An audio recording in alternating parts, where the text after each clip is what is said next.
मोहतरम हाज़रीन मजलिस, अस्सलाम वालेकुम। नाचिस का नाम डॉक्टर शारिक वाहिदी है, पेशे से एक तबीब हूँ। आज हम सब यहाँ एक ऐसी ज़बान के जश्न को मनाने के लिए जमा हुए हैं जो सिर्फ अल्फाज का मजमुआ नहीं बल्कि एक मोहब्बत भरा जज्बा, एक तहजीब और एक पहचान है। जी हाँ, हम बात कर रहे हैं उर्दू ज़बान की। उर्दू सिर्फ एक ज़बान नहीं बल्कि दिलों को जोड़ने वाला पुल है। ये ज़बान हिंदुस्तान, मुसलमान, सिख, ईसाई, हिंदू सबके दिलों को एक ऐसा एहतराम रखती है।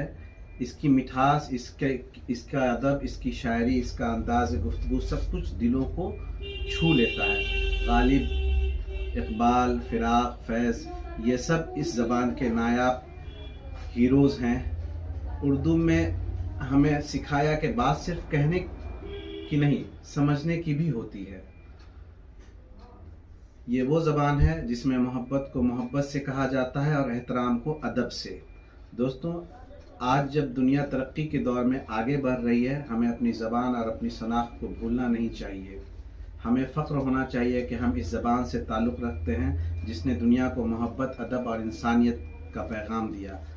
आइए आज के दिन हम सब ये अहद करें कि हम उर्दू को सिर्फ बोले नहीं बल्कि अपनी औलाद, अपनी नस्लों, अपने तलबा, अपने मुआशरे तक इसकी रोशनी पहुंचाएं।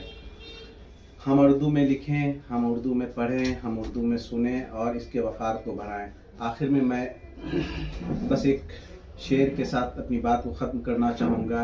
है उर्दू है मेरा नाम, मैं खुसरू की हूँ पहचान, दुनिया को दिखा दूँ मैं हूँ हिंदुस्तान। शुक्रिया। अस्सलाम वालेकुम रहमतुल्लाह।